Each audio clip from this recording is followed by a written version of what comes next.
TV commercials like that one exploiting the plight of women in danger, those ads have been saturating television for the past 2 years. And the summer and fall of 1980 are the worst yet. They signify a disturbing new trend at the movie box office, one we'll be discussing on this special edition of Sneak Previews. Across the aisle from me is Gene Siskel, film critic of the Chicago Tribune. And this is Roger Ebert, film critic of the Chicago Sun-Times. Now, normally on Sneak Previews, Roger and I review new movies. This week, however, we're going to be looking at a group of recent films that have some very ugly things in common. All of these films are thrillers featuring extreme violence directed at young women.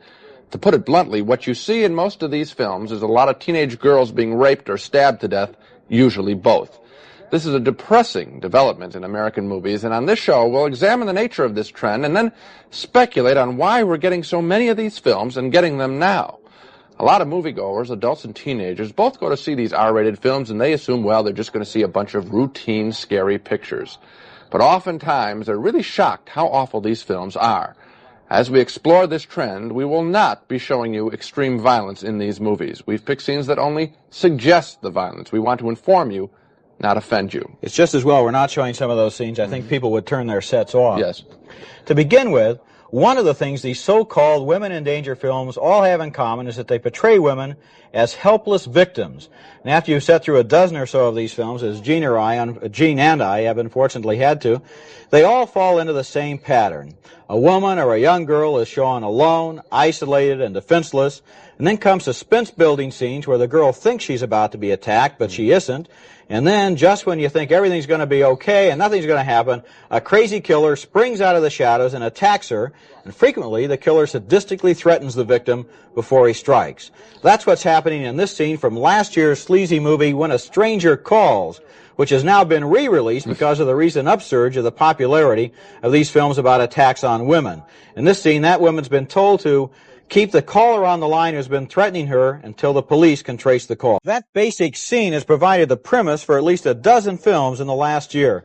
It's always the same. The girl is at home alone, the menacing attacker, the ringing telephone, the wide, frightened eyes. I think there's something terribly wrong when an image like that becomes the building block of an entire movie genre. You know, a lot of people think that the battle has been won in Hollywood on films about women. They think that now women have parity with men, that there's strong women images in the films. Jill Clayburgh and an unmarried woman, Jane Fonda, in every picture she makes. Got it all wrong. Fonda and Clayburgh make one film a year, maybe, right?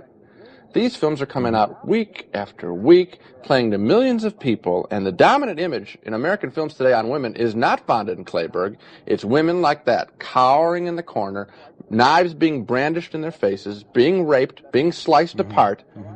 That's what's going on in American movies. That's why we're doing this show. I think a lot of people have the wrong idea. They identify these films with earlier thrillers like Psycho or even a more recent film like Halloween, which we both liked. These films aren't in the same category. These films hate women. And unfortunately, the audiences that go to them don't seem to like women too much either. Now, we go to see these films in movie theaters. These are not the kinds of movies where they have nice private little screenings for the critics. And to sit there surrounded by people who are identifying not with the victim, but with the attacker, with the killer, who are cheering these killers on, is a very scary experience. Yeah, the movies are played so that they really are in favor almost of the killer and really against the women cowering back. I don't think we can stress this too strongly, that we're not talking about just a couple of films. It seems like we're getting new ones of these kind of films every other week. That amounts to a major movie trend. Here are some examples. There's Prom Night, with teenage girls being slaughtered at their high school prom. The ad campaign is, if you're not back by midnight, you won't be coming home. There's Don't Go in the House. A guy who was tortured by his mother burns 3 women to death. The cell line here is, you have been warned. And there's The Howling, a new movie about a woman who goes alone on a vacation and is tortured by the locals. The come-on line here is, imagine your worst fear a reality. And there's Terror Train, in which 6 college students at a masquerade party on a train are stalked by a psychopath.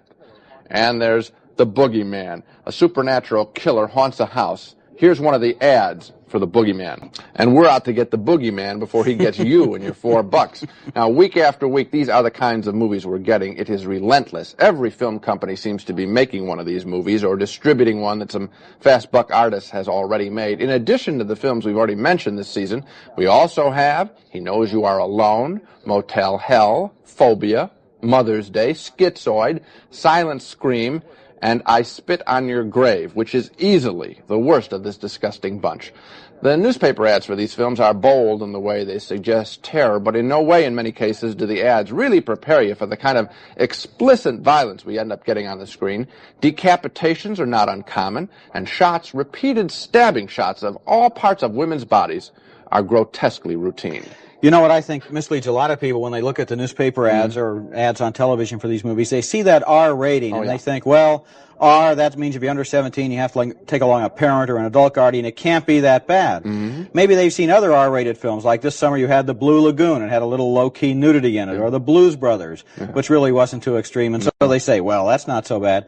They have no idea. I agree with you about I Spit on Your Grave. That is the most violent, extreme, grotesque, nauseating R-rated picture I've ever seen, and I just don't understand how the R rating has grown so large as to include these films, which in my opinion go right off the map of any kind of good taste. Yeah, what's happening is these gougings, again, to make the point, are taking place, and they're basically women that are being gouged. I think at this point somebody is probably wondering why.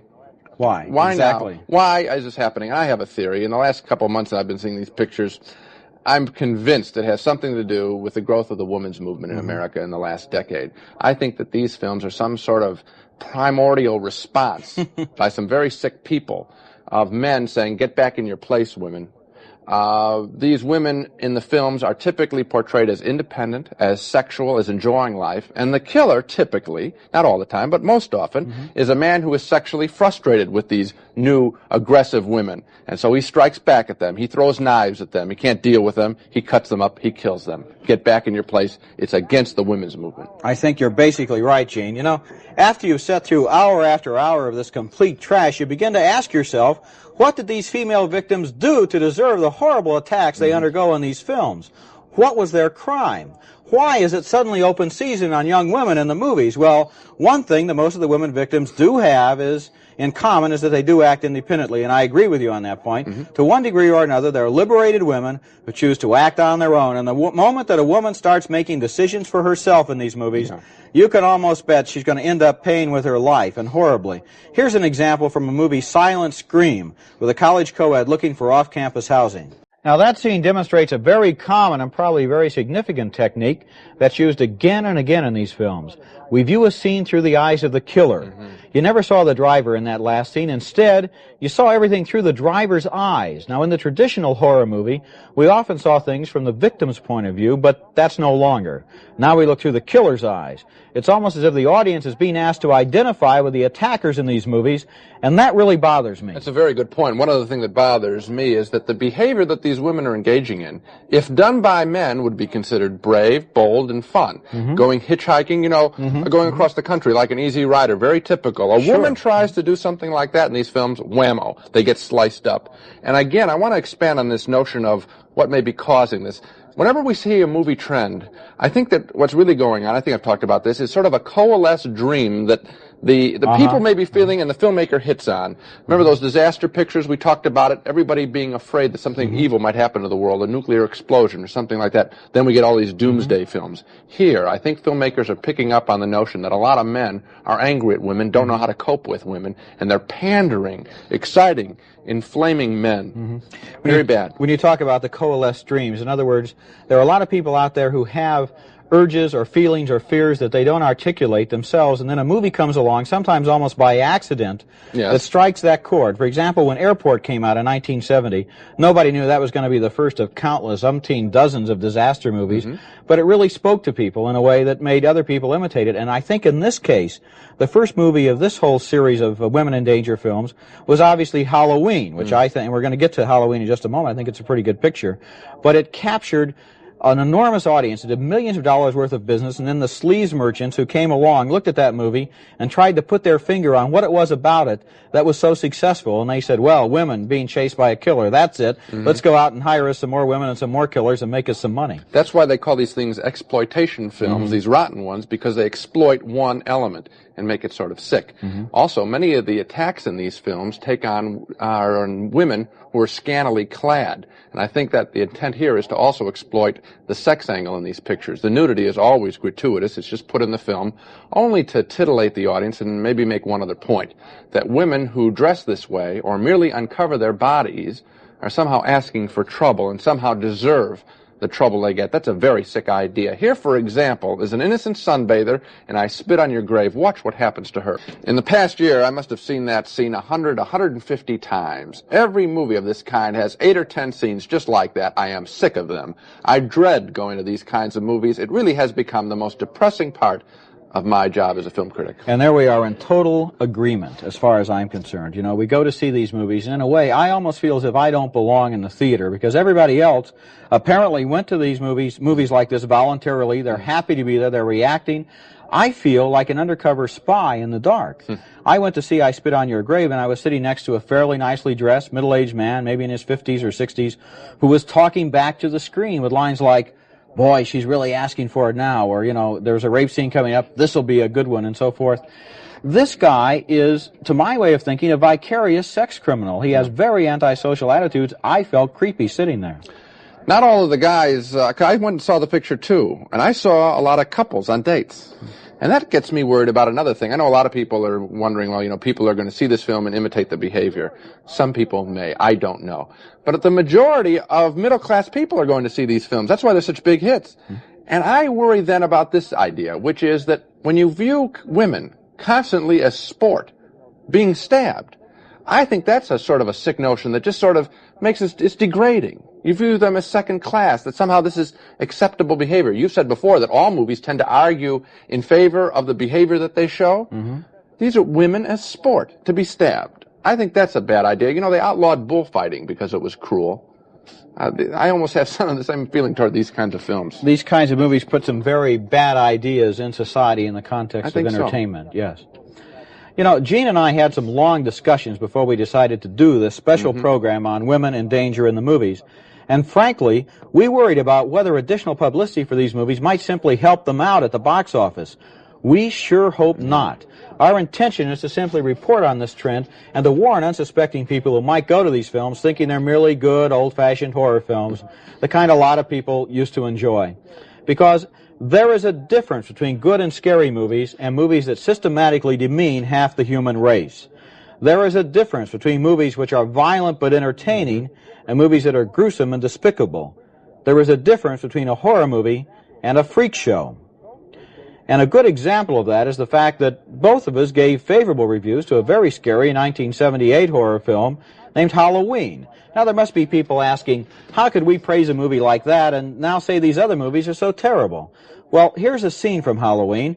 It's got the same basic situation as all the women in danger movies have. There's a woman alone in a big house. She's being chased by a killer. But let's look at it first and then talk about some of the differences. Okay, that's Halloween, a horror movie we both think is pretty good. Very good. Yeah. One of the things a short scene can't show you is that Halloween is directed and acted with a great deal more artistry and craftsmanship than the sleaze bucket movies we've been talking about. But there's another much more important difference. As you watch Halloween, your basic sympathies are always enlisted on the side of the woman, not with the killer.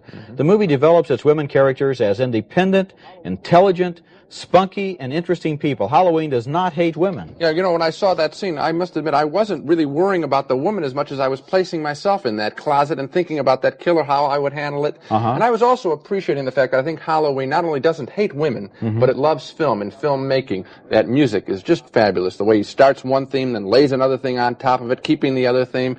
Really good. Also, the light coming through the slats in that closet. This is a film that's sort of up. That scene is up, and you're jumpy, rather than getting depressed and feeling sorry and feeling sorry that you're even watching it. An upbeat thing. You know, I think what you're touching on here is that artistry can redeem any subject matter. Sure. That's why I've always been opposed to censorship. I don't believe any subject matter should be off base. Right. The question is, what does the artist do with it? How does he look at it? How does he put it through his art in order to make a statement about it, in order to make it into either a commercial film or a serious film? I believe that in the case of a movie like Halloween, we can engage in that joy of filmmaking that you talk about. That's not the case with the other films that really address themselves to the lowest possible common denominator. So we're not knocking scary pictures, no, per se, just a certain kind. And just to make the point one final time, differentiate the films we're talking about from something good like Halloween. The films that we're dealing with here don't have the artistry of Halloween. These women in danger films all really boil down to just one same image, one disturbing image, a woman screaming in abject terror. That's really the degrading essence of what's going on in these pictures, and in that one they even slow it down in slow motion. That's all that's about, is just that sick image of the woman cowering in a corner. As to what people can do about these films, this trend in the movies that we've been spotlighting, I think that people have to realize that the box office speaks louder than just two film critics. So if one of these films is around, if you have an idea that it might be around, stay away. Right, and how do you know which films to stay away from? Usually you can tell by the ads. R-rated, usually has a knife or a hatchet or an axe, a girl screaming, some guy in a hood. Yes. These movies are junk. Give them a pass. Okay, so much for this week's journey into sick movies. Next week, the films have to get better. How can they be any worse? Next time, we'll review 5 new films on sneak previews. Until then, we'll see you at the movies.